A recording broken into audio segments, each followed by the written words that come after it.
man. Hey, good morning, Ken Walls. Welcome to Breakthrough Walls.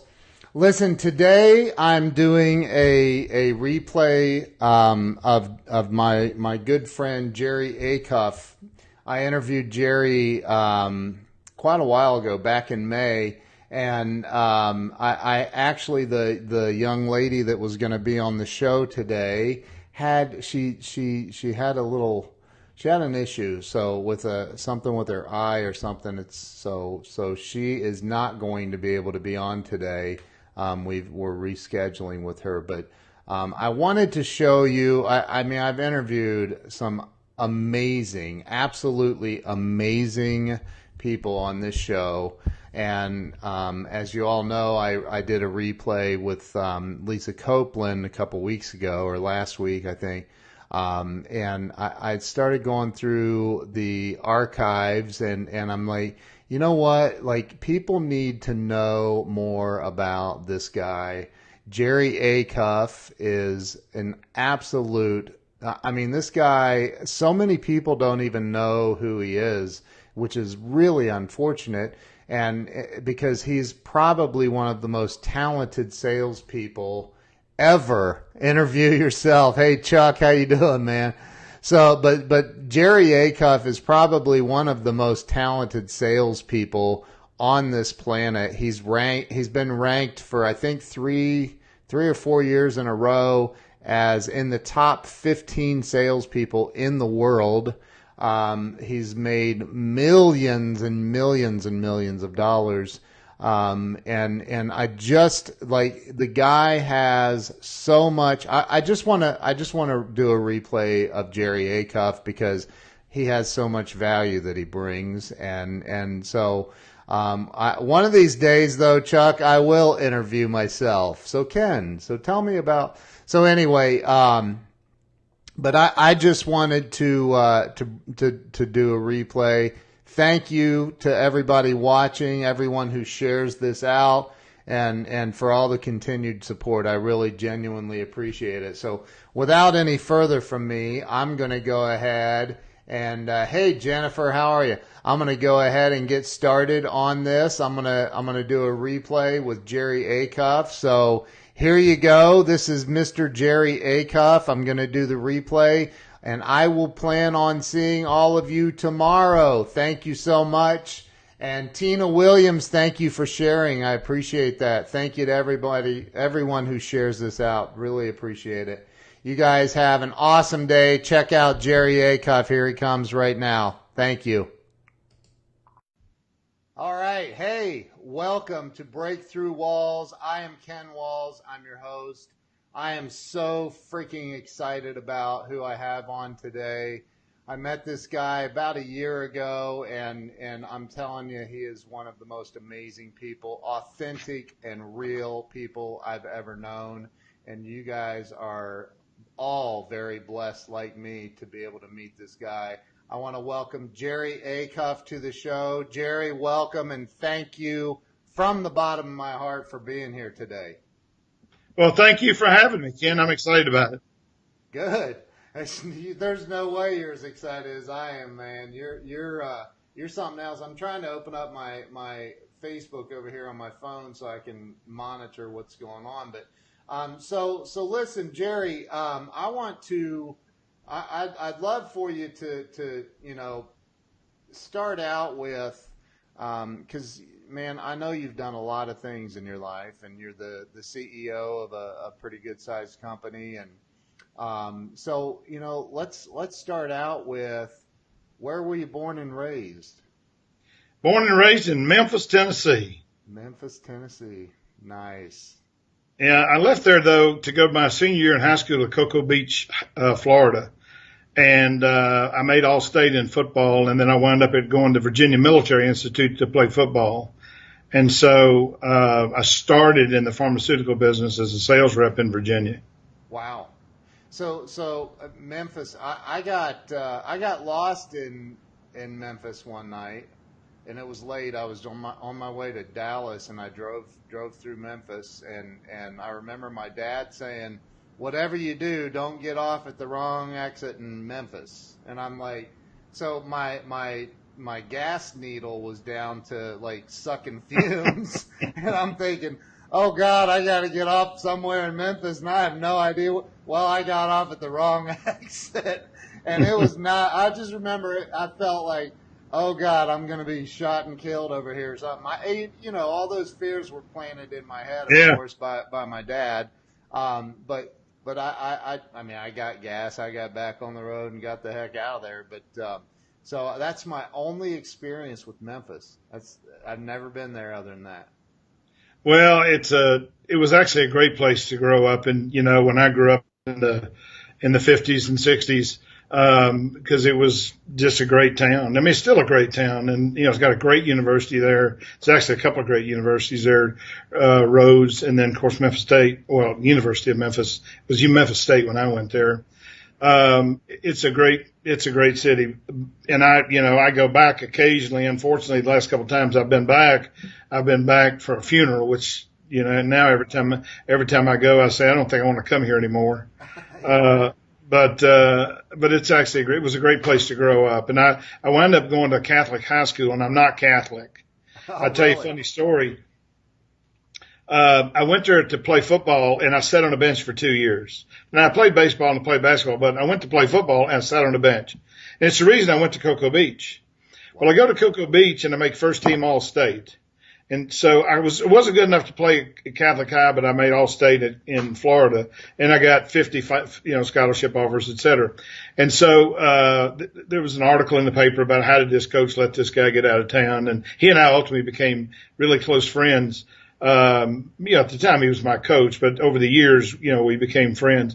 But about, 7 or 8 years ago, my best friend from that high school, who has been my best friend forever, called me and asked me if I wanted to be in the Hall of Fame. Wow. And I said, well, you people must be at the bottom of your list. I said, because number one, I ain't Catholic. And number two, I didn't graduate. He said, no, this is a business success philanthropy Hall of Fame. And I said, well, he was in it. And I said, well, any club you're in, I'd want to be in. So I'm actually in the Hall of Fame at Catholic High School, which sounds like you were a great athlete, but basically, I was the bench sitter. Wow. Holy moly. Hey, man, you're in a Hall of Fame. That's all matters, right? Yeah, but listen, that's the only Hall of Fame I'll ever be in. I doubt it. So let me ask you, let's back up a little bit, and because, I know you ended up becoming an unbelievable salesperson. And you've done a lot of things in your life, but if you were to go all the way back to childhood, is there, cause I think that there's always something in our childhood that influences or kind of dictates what we become or pushes us in a certain direction as adults. What comes to mind for you? Was there anything that kind of pushed you in the direction that you ended up going? Yeah, I'd say, this may be a longer answer than you want, but 3 or 4 things. One is my father, who I was very much like. It was a great salesman, and he was a great storyteller. Mm-hmm. And I guess I just inherited his storytelling gene. And I think to be a great salesperson, you need to be a great storyteller. My grandfather, who was 6'7", and played basketball at Ohio U, and okay. In fact, if you Google him, the only Google references in the game, he scored 55 points in a game where I think that his whole team only scored like 65. But he was a salesman, and every summer he would take my brother and I with him for a week. And wow. And then the third person, the person who probably, that was outside of my family who had the most impact on my life was my junior high school football coach. Okay. And, when I was, you talk about being unstuck, when I was 12 or 13, I was arrested for shoplifting, and I was smoking and drinking, and I was a thug. Okay. And the first day I went into Sherwood Junior High in Memphis, Tennessee, I saw this big 6'5" bald-headed guy standing in the middle of the corridor, and he looked at me and he said, "Boy, you need to be going out for football this afternoon. And I said, what? He said, I'm telling you at 3:30, you're coming out for football.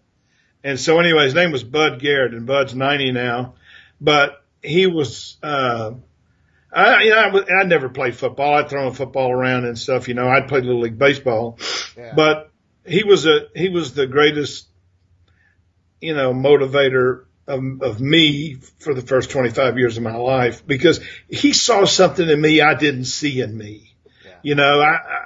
I saw myself as, a redneck thug, and he saw me as somebody with human potential. And, it's one of the reasons why our coaching program is called Coaching Catalysts, because we believe that you need a catalyst to help you see your greatness. And I can tell you that every single time I've been stuck, and I've been stuck more than once, every time I have been stuck, it's been a catalyst that's actually saved me. Wow. Yeah. I love that, man. And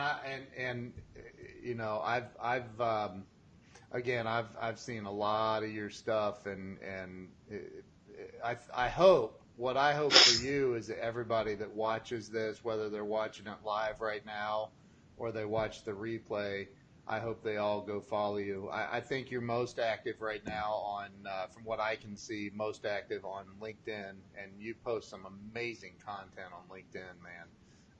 But I hope that a lot of people follow you, because you got a lot to teach. And yeah, we're doing a lot on Twitter and a lot on YouTube. Okay. Not as much on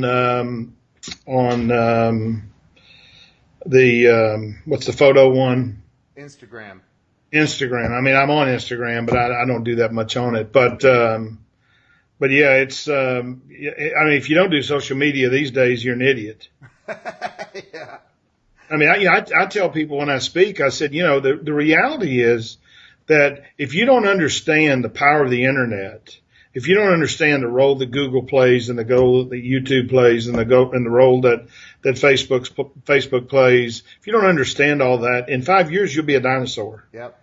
You're I mean, right. you will be a dinosaur. Jamie Draves, who is I guess an expert on adult education, he said that the virtual online training, which is one of the reasons why I created a virtual online training program called Jerry Acuff VT, is the greatest, it's the greatest advance in adult education in 500 years. Wow. And so it's not just online training, it's online virtual training by experts. Yeah. And so fundamentally what he's saying is that if you're stuck, for $250, I'm just making up numbers. Yeah. $250, you can go and learn everything Jeffrey Gitomer knows. Yep. You can go and learn everything I know. You can go and learn everything you know. You can go and learn everything Grant knows. You can go and learn everything that Janine Driver, who's the world's expert on body language, and she is a powerful force of nature if the God ever created one. Yeah. But I mean, you can learn all of that stuff from them, but because it's always with you. Yep. The problem with, the Ebbinghaus forgetting curve, which, happened, and the guy wrote it in 1850, basically says that 79% of everything you learn, you forget in 30 days, and 48% of everything you learn, you forget in 48 hours. And so the truth is, if you have a virtual online, course with experts, that's short, because if the lessons are long, ain't nobody going to watch them. That's right. But if you have that, then you literally can know everything I know about selling, goal setting, relationship building, and how to coach selling. You can know everything Janine knows about, or Tim Marshall knows about overcoming fear, or what Janine knows about, body language. Yeah. And I mean, these are the the smartest people in the world. And if you have the opportunity to learn from the smartest people in the world, and not just go hear them speak, or not just listen to a TED Talk, but to actually study with repetition and with practice, you can achieve anything. I had a guy call me the other day. In fact, he called while you and I were talking. And his name, I don't know where he got my information, but I have my cell phone number on my jerryacuff.com website. Do you really? Yeah, and he said, I can't believe you put your cell phone on there. I said, why? He said, well, nobody does it. I said, well, I'm not nobody. I'm somebody.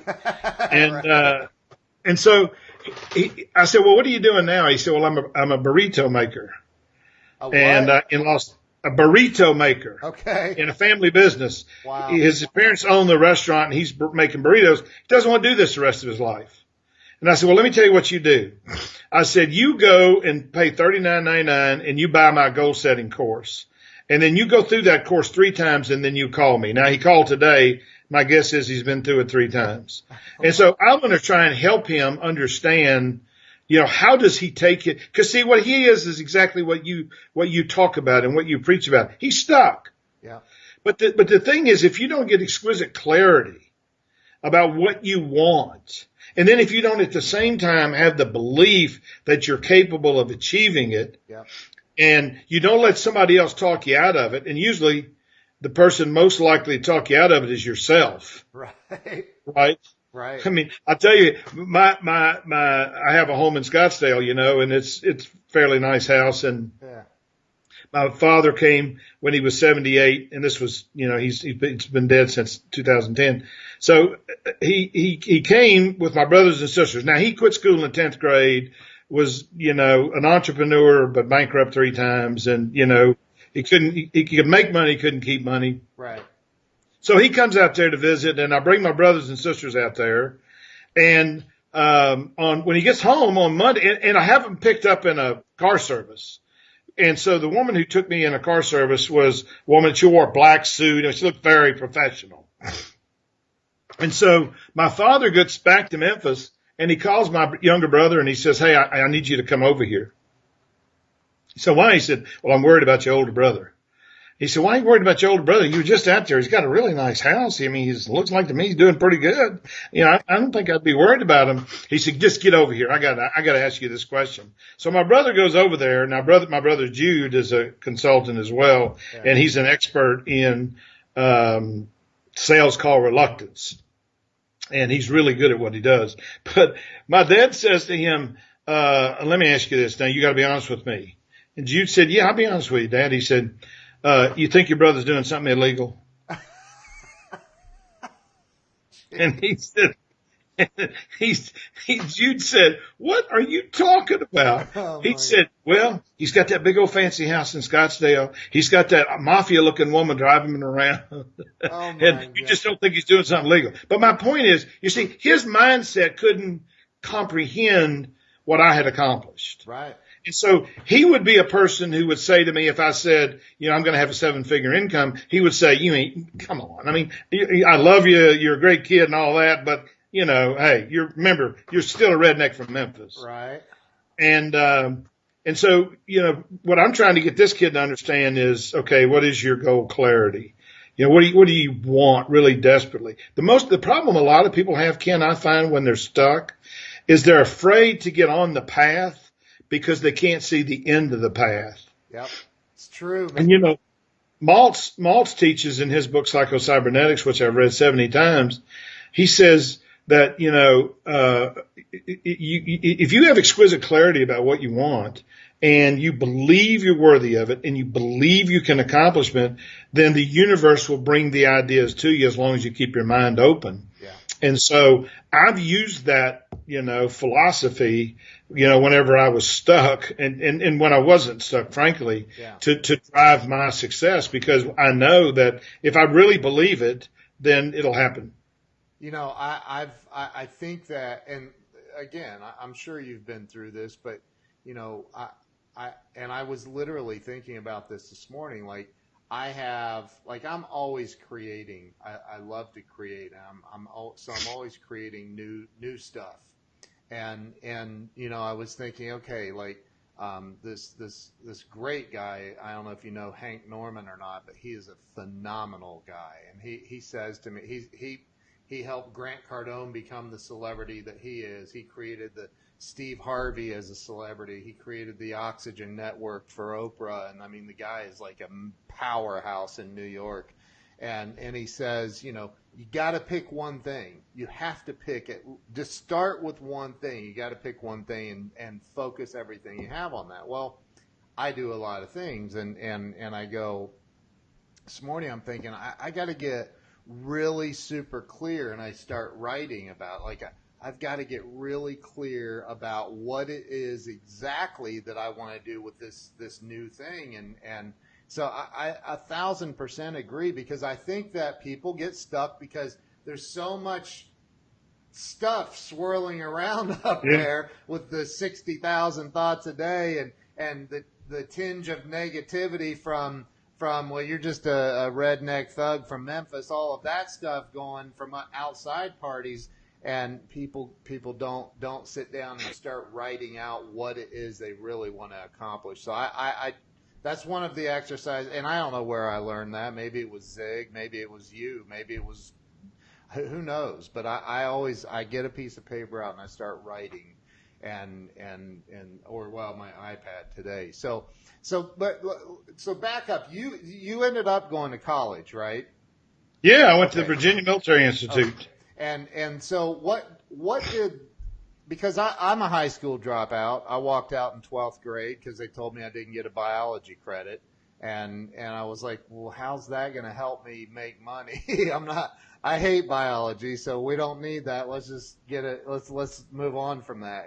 They didn't see it the way I saw it. So I said, well, I'm not coming back next year. I got things to do. So I always, I was always envious of people, especially that were in the military or went to college. I didn't do either of those things. And today I don't regret it. I've had a lot of college graduates work for me over the years, so I kind of felt like that made up for it. But what kind of influence or impact did that have on your life? Well, it's interesting. I didn't learn what I needed to learn when I was in college, and what I needed to learn is that the key to success is to learn. And I didn't learn that. Now, I'm a huge believer in my college. I'm on the board of all the alumni agencies, and my wife and I donate a scholarship, every year. Wow. And my son is going there next year. Wow. But what I learned there, which I think is really important, is how do you deal with all kinds of people? Because in a military school, you run into people that you like a lot. You run into people that you'd like to shoot, and you run into people that you could care less if you ever saw them again. Yeah. And to me, that's a microcosm of life. Now, I tell people, Bill Gates doesn't have a college degree either. Yeah. So let's not have, let's not say that the college degree is the end all be all. Right. To me, the end all be all is really learning to learn. Yeah. And and I've told my son, I said, look, I don't care if you go to college. Would I like for you to go to college? The other thing college did for me was it gave me credentials when I had none. And so I remember when I got my first job in the pharmaceutical business, and I wouldn't have hired me. I wound up running that company. But I remember when I got to the point where I was running the company, I remember asking the guy who hired me, who's one of the most wonderful people in the world, Jim, I said, why did you hire me? I said, first place, I show up in a brown polyester suit. If there's a match in that room, you and I are going up in flames. I said, the second thing is I had a lousy experience. He said, let me tell you something. I hired you because you went to VMI. He said, and I said to myself, you're smart, you're friendly, you're good with people, and you went to VMI, so you know what it's like to put up with a bunch of adversity. You certainly can sell. And so I have attributed my success so much to my university, not because what I learned there. Right. And I regret that I didn't learn more there, because I was on academic probation every semester. Wow. And when I see these guys walking around with academic stars, I usually say to them, you're studying too much. But I learned that you got to deal with all different kinds of people in life. And if you don't learn how to do that, you're not going to be successful. My brother went to the University of Memphis on a football scholarship. I don't think he spoke to a person he didn't like the whole time he was there. Now that doesn't make him less successful, but I'd rather learn that early, than late. Yeah. So that was the big thing that my college experience did for me, was it prepared me to deal with jackasses. See, I think I needed that. 'Cause, yeah, I was a thug too, and it took me a lot of self-education to get out of that mindset. But I think that, and I know that especially in the pharmaceutical industry, my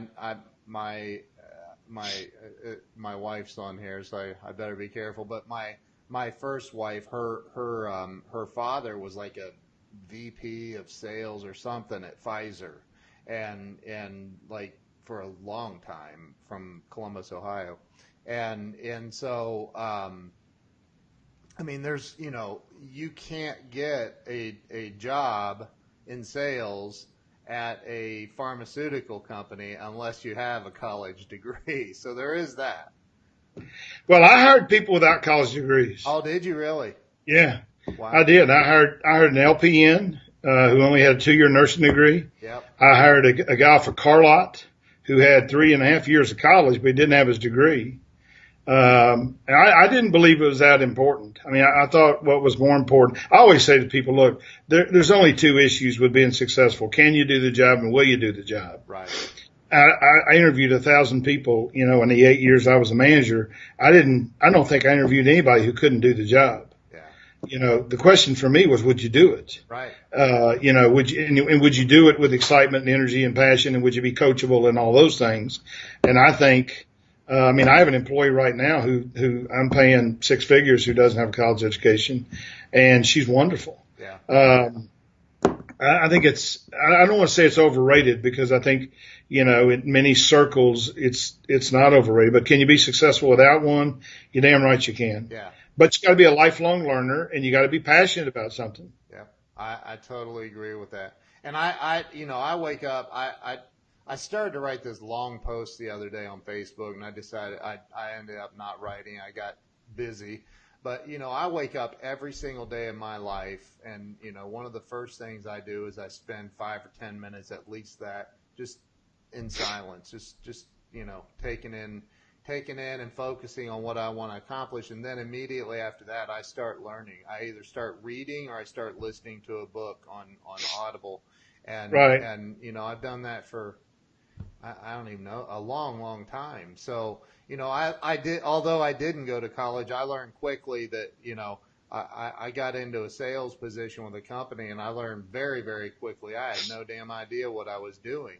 And I was like, oh shit, I better, I didn't even know what to read. Like, I had no idea. And so I started with Zig Ziglar and Brian Tracy, and funny, I remember the day Brian Tracy accepted my friend request on LinkedIn. I about crapped. I was like, this guy freaking, I used to listen to Brian Tracy's Psychology of Selling. Oh, he's great.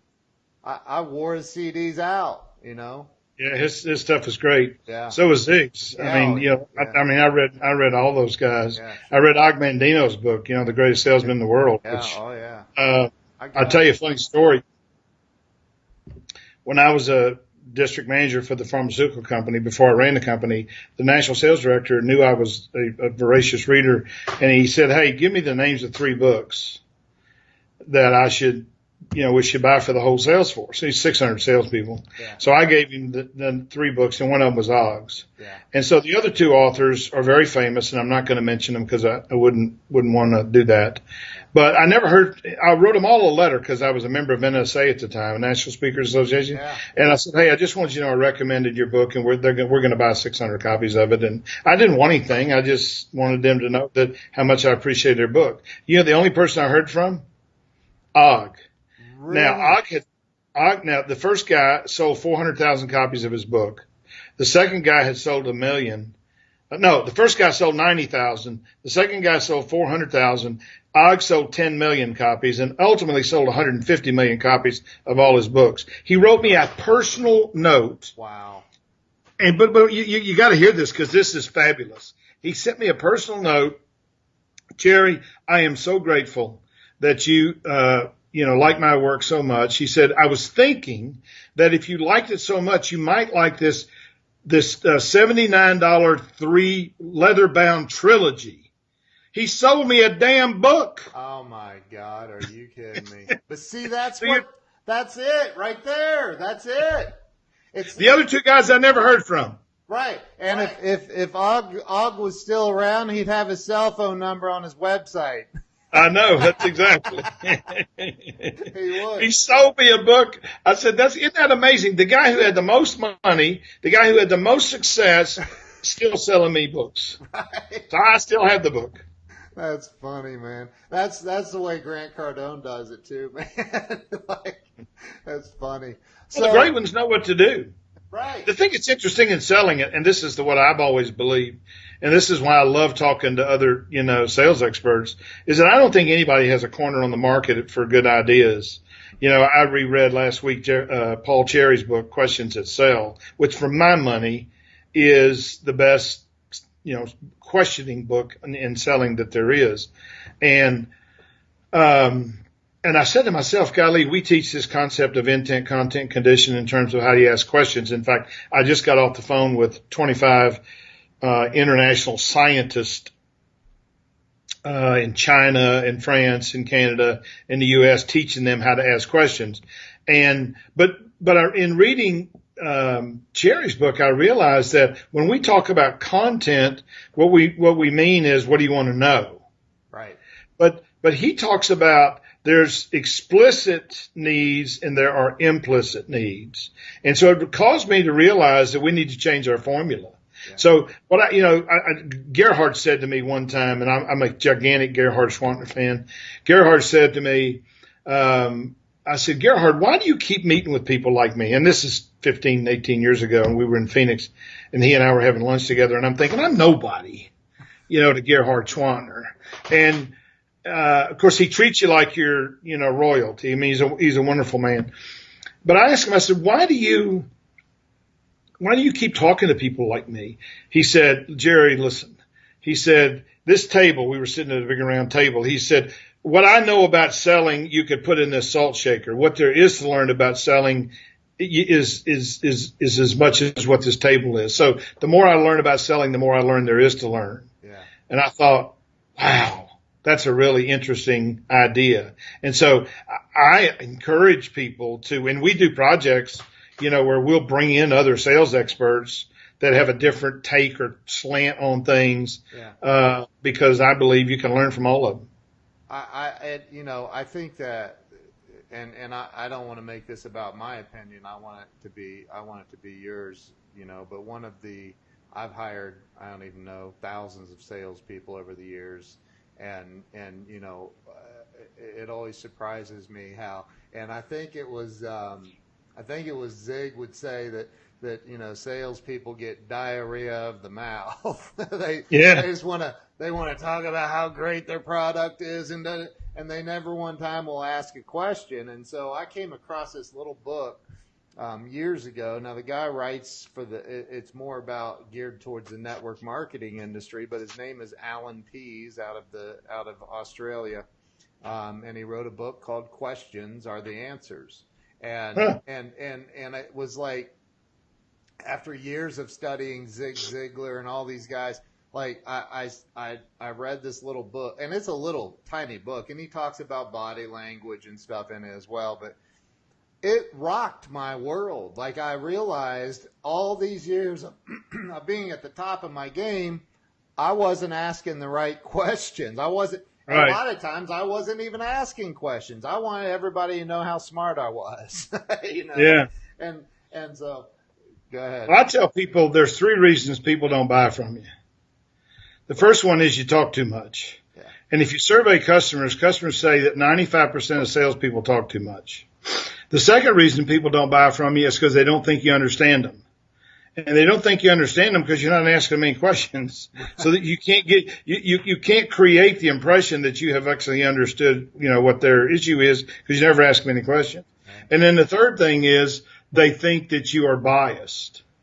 And so a big thing that we teach people, I'm sort of the opposite. I don't want to say the opposite of Grant. I mean, Grant's sort of in your face, get her done kind of guy. an introvert by nature. My belief is that, I can show you how to make $1 million a year being successful selling by being yourself. Right. Whether you're an introvert, whether you're an extrovert, it doesn't matter. Just be yourself. What you have to learn is what are the fundamentals. Yeah. I remember walking into a meeting one day. This was a big client, big pharmaceutical company, and these people they were $210 million behind forecast.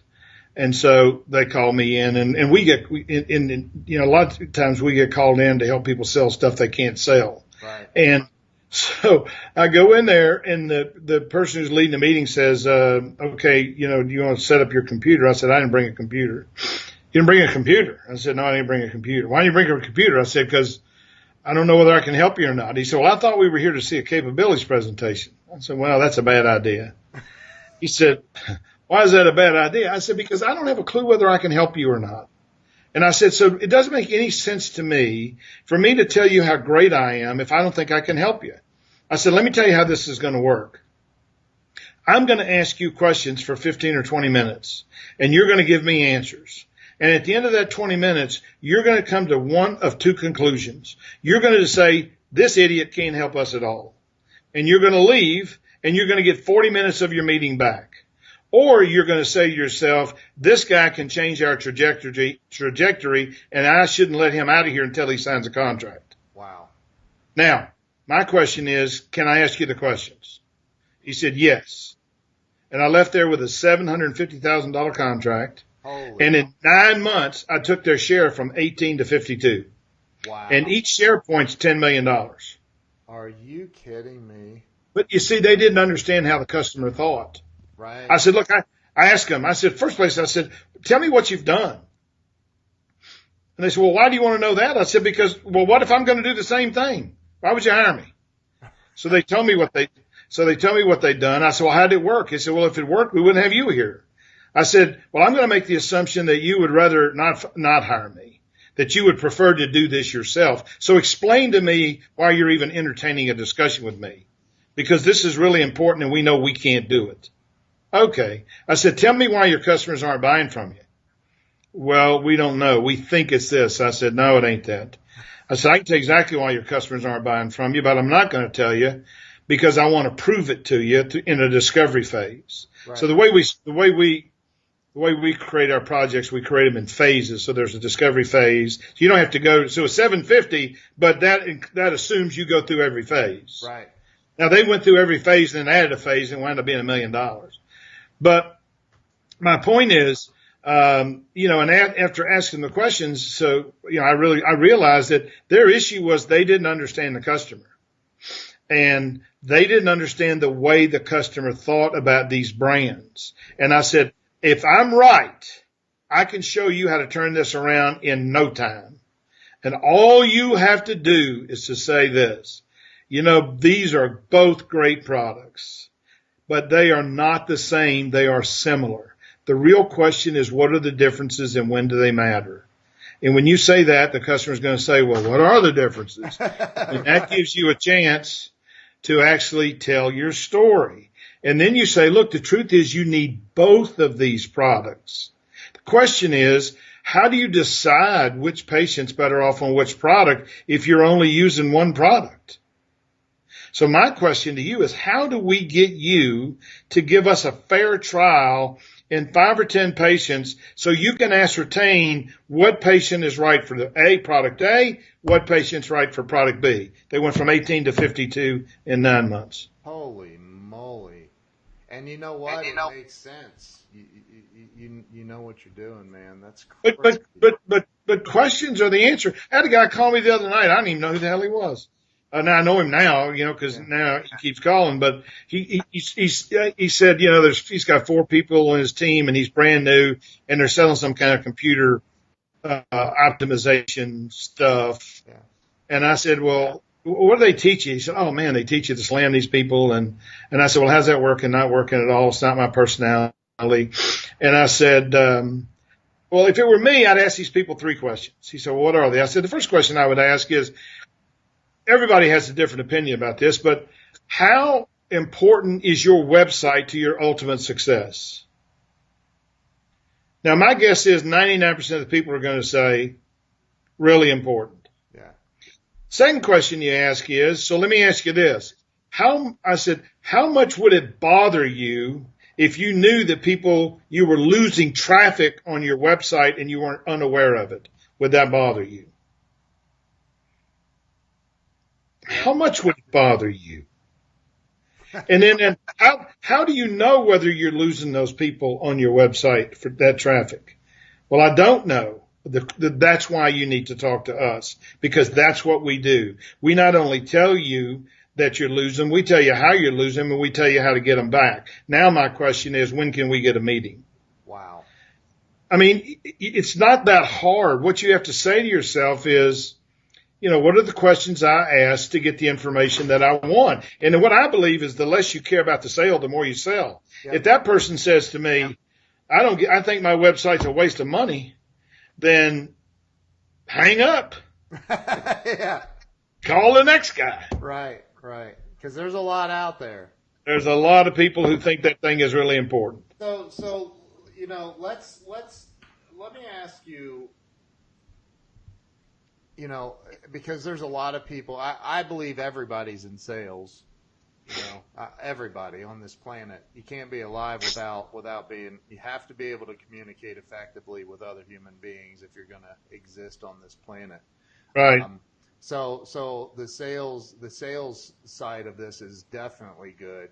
But there's also, people who may be stuck in a job that they're just a receptionist, and I don't mean the world needs receptionists, but there may be receptionists out there that are like, I can't do this shit anymore. Pardon my language, but I can't do this anymore. I want to do this. Maybe I want to be a clothing designer, or I want to do whatever, and I just don't know how to find the strength, the courage that it takes, because you and I both know as business owners, it takes some courage, because you got to put it all on the line. Like you right. Literally, sometimes you just got to put it all on the line. What would you say to somebody that can't find the courage to take that leap, that wants to, but they're just terrified, they're stuck in that fear? Well, I was at a university the other day that has 120,000 students. 104,000 or 104,000 are online, 16,000 are actually at the school. And one of the things I said to the guys said, if I've learned anything in my life, is that there are 3 skills that you need to be wildly successful, or more successful than you are. The first one is how to set and achieve stretch goals. And so the person who doesn't have the courage is a person who doesn't really have clear goals. They don't understand what they can do. That's why this burrito guy is calling me. He said, I got pit bulls everywhere, but I don't want to be in the pit bull business. And I said, well, listen to my thing 3 times and then call me, and then we'll start talking about what are some options, for you. So you have to get clarity. Yeah. Without clarity about what you want to accomplish, then you're never going to be successful. But the problem is most people don't think big. Most people think small. Yeah. That's why a mentor is really important. Yeah. Someone who's more successful than you are, that can see things in you that you can't see in yourself. Yeah. The second thing I tell people is you better learn to build a valuable business relationship network. I mean, if I wanted to meet the basketball coach at Arizona State, a guy named Herb Sendek. And I didn't know Herb, and he didn't know me, and I'm still a redneck from Memphis living in Scottsdale. And I got somebody to introduce me to him, and now he's one of my best friends. He's part of my network. And he actually has a testimonial on my website about, our relationship. But my point is that you got to be great at what you do, and you got to have a network. If you have both of those things, then you can advance. Yeah. But everybody needs a mentor. Everybody needs somebody who is more successful than them, that sees in them things they don't see in themselves. I know in my life, my goal, Ken, this is a true story. My goal in 1987 was to be a regional manager for a pharmaceutical company.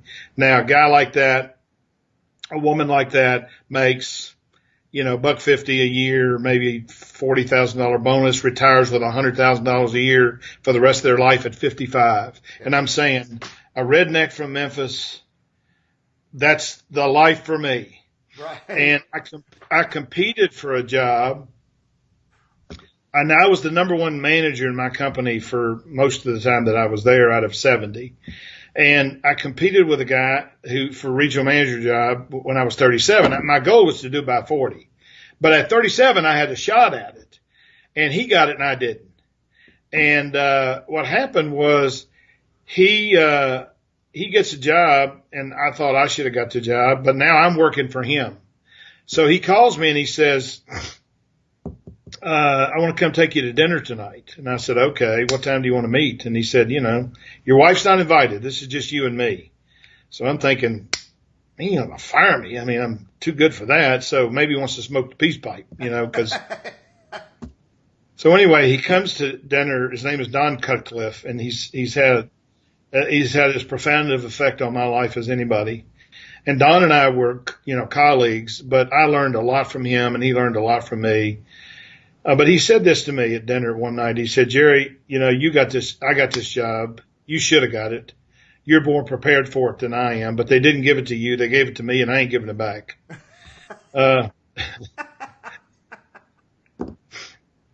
But then he said this to me. He said, but the truth is, Jerry, this job is not big enough for you. You need to be running our company. And I promise you, I will not stop advocating on your behalf until you are running our company. And 4 years later, I was running that company. Holy crap. And so, wow. I had dinner with him last year. He's 80. And, I called him and I said, hey, I'm going to be in Tampa. I'd love to take you out. And, yeah, that'd be great. And he's, his wife are doing terrific. So we go, but he tells me on the phone, he said, I got a bone to pick with you. And I said, all right. He said, well, I've been reading what you've been writing about me on these blogs and stuff. He said, you remember our relationship different than I do. We'll discuss it at dinner, Don. So we go to dinner and I said, so what's your beef with me? He said, well, my beef with you is I learned more from you than you learned from me. I said, look, what I talk about is it's not that I didn't learn from you and you didn't learn from you. You changed my life. I didn't change yours. Right. And there's a gigantic difference between the impact you had on my life and the impact I had on your life. Wow. And I said, so what great people do is they see the greatness in others and they help them realize that receptionist probably ought to be running the damn company. I love it. And I see these people all the time. I mean, I go to these, you go to airports and Hertz rental counters and you run into some of the most professional people you ever met and you're saying, why aren't you running this idiot outfit? Right. Not that Hertz is an idiot outfit because I like Hertz, right. But I'm saying you run into all these companies where you're saying you got a lot of really smart people here. Yeah. But are they being nurtured? Are they being told how great they are? Are we expanding their view of themselves and their possibilities? And so that person needs somebody to expand their view of themselves, to get them to understand how great they are, because we don't understand our greatness. That is so freaking profound. But I have a question. Did you invite his wife to dinner? Oh yeah. Oh, his wife was wonderful. Yeah. Well, it was funny. I'll tell you another story. His and I didn't know this. His 29 years ago, 30 years ago, his son had 10 interviews for jobs in the pharmaceutical business and not gotten a second interview. So his dad, who was my boss, we had a meeting down in Tampa. He said, would you teach Mike how to interview so he can get a job? And I said, yeah, just have him come over to the hotel and I'll spend a couple hours with him. Yeah. So I spent 2 hours with him. And anyway, the next interview he got 4 or 5 days later, he got the job and he's been there 30 years and he's a big shot. Wow. So and now I got his daughter a job here about a year and a half ago. Now she's a wildly powerful young woman. Yeah. And will be a huge success. I mean, it's in her genes. Yeah. But my point is, you got to have a network and you got to be good at what you do. Right. I created Jerry Acuff VT. I think it's ideal for entrepreneurs because if you're an entrepreneur and you got money and you got an idea, but you don't have a network that matters, and if you don't have the ability to be persuasive, and if you can't set goals, you're not going to be successful. Same thing's true. I'm trying to get these colleges to understand. I asked the people at this university this question. I said, let me ask you this. I said, if I have one of those diplomas, does it guarantee my success? And they said, no. I said, how much do you care about your graduate success? We care a lot about it. And I said, then tell me why you aren't teaching them life skills. Wow. I said, because every single person who goes through here, chemist, physician, pastor, salesperson, doesn't matter, needs to learn goal setting, relationship building, and how to be influential and without being pushy and aggressive. And I said, and that's what my virtual online course teaches people. And I don't know of anybody who couldn't benefit from it if they thought that a network mattered. A lot of people don't know that the way Bill Gates got into IBM, his mother introduced him. His mother was on the United Way campaign in Seattle, Washington with a big shot from IBM, and she convinced that guy to let Bill Gates show him the system. And so I'm not saying Bill Gates wouldn't be wildly successful because, of course, he would. But the point is you got to have a network. I 1,000% agree with that, man. 1,000%. So as a matter of fact, somebody came on one of my live streams one night or one day and said I was instructed to come and check out your live streams by Mr. Jerry Acuff. I said, wow, really? Blew Is that me right? away. Blew me away. So thank you for that. Excuse me. So if you go to, I'm taking notes, by the way. If y'all are watching this and you're not taking notes, you're going to stay stuck for a while. But so the number one, what's the number one piece of advice you would give to somebody? I've been up and I've been down. I've made some great decisions in my life, and I've made some horrific decisions that left me broke. So we've all been in that place where it's like, good Lord, all the bills piled up, the electric company's come to shut off the electric, or everything. The landlord wants me out of this place because apparently he likes to be paid. Somebody that's in that place where they're in this rut and they don't know how to get out of it. What's your advice for that person? Yeah.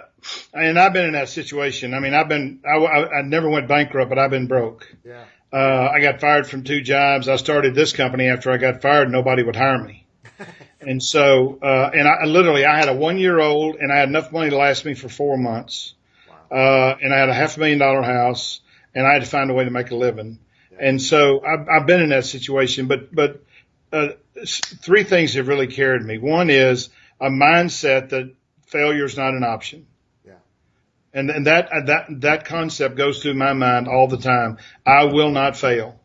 I don't know how long it'll take me to succeed. Og Mandino in his book says it's not given to know how many steps are necessary in order to reach my goal. Failure I may still encounter at the 1,000th step, yet success hides just beyond the next bend in the road, and never will I know how close it lies unless I turn the corner. Yeah. So failure's not an option. Yeah. The second thing is I rely on my network. I work the heck out of that network when I'm down. And what happened to me the last time I was down, which was 18 years ago, I worked my network and a guy gave me a gig, and that gig turned into the company that I have today. Wow. And I can trace, Ken, right now probably 75% of my business to 2 people. That if I did my business as a genealogy tree, it would all go back to 2 people. Wow. 75% of it. And so, I worked my network, and then I learned that you have to be a continual learner. And to do that, you got to do 2 things. One is You got to associate with the right people who can teach you things that you need to know. And then secondly, you got to listen to podcasts. You got to read blogs. You got to read book summaries, et cetera. Wow. So, who are your mentors? I mean, Well, you're incredibly successful, and I know, we live in a pretty nice little place here, and I've had some pretty massive success myself in life, but there are people that think that just comes natural, like hey, you're just lucky. no, I have I guess Nate's probably early 60s, Nate Sachs. I met him in a Vistage group. He's got a business called Blueprints for Success. And after 2 meetings at the Vistage group, I said this to myself: that's the smartest guy in this room, and I'm going to get a relationship with him. And I did, and he has been a great mentor to me. The other one is a guy named David Rich, R-E-I-C-H, and David is an early 40s ex-CIA agent, currently contractor, entrepreneur, and one of the smartest business people I've ever met. And I don't do a major business transaction without asking him what he thinks. And I talk to him all the time. And then the third one is the godfather of my child, a guy named Peter Ciano. Peter is a brilliant business mind. And so I rely on those people for guidance and advice. Wow. I love it. But I learn from everybody. I mean, I try so hard to learn from everybody. I spent the day on Monday with Tim S. Marshall and Janine Driver, and I'm telling you, I left there with my head spinning because Tim is wicked brilliant and has been so successful, written 6 books. Janine is the world's expert on body language. And I mean, you're just sitting there, you're like, my gosh, I'm in the presence of unbelievable greatness. Yeah. And it's not going to do anything but lift me. Yeah. I've been talking with a really successful good friend of mine in California. Him and I are going to put together a very, very, very limited and tight-knit mastermind group, and just to meet like once a week or once a month on a Zoom meeting, and just talk about ideas to help each other, because I agree, man. And it's, again, I'll be 50 years old in July, and it's taken me a long time to realize of making a lot of mistakes. And I've made the same mistake many times. And, they say that's, we all have. Yeah. Well, people like to throw stones and act perfect, but like, hey man, sometimes it takes me a while to learn. I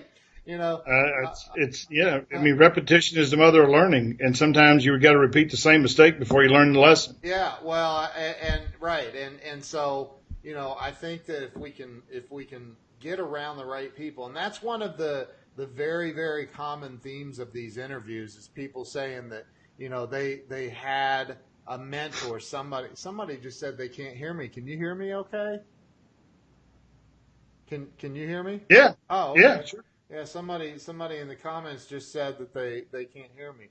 But one of the common themes of people that I've interviewed on here is definitely being around the right people, having a coach or a mentor, somebody that can guide you. So biggest mistake you see people make? They don't get a mentor, and they don't understand the power of lifelong learning. And the challenge here is that the internet is causing information to explode. Yeah. And if you don't become a lifelong learner, you'll be a dinosaur in 5 years. Yep. I agree with you. All right. So, hey, we can wrap this up now. First, I'm gonna say a huge thank you for being on. But first, before I do that and we wrap it up, what's next for Jerry? I mean, you've done a lot. What's next? Well, Jerry Acuff ET, which you can find at jerryacuff.com. Yeah. But I'm also excited about an app I developed called Really Linked.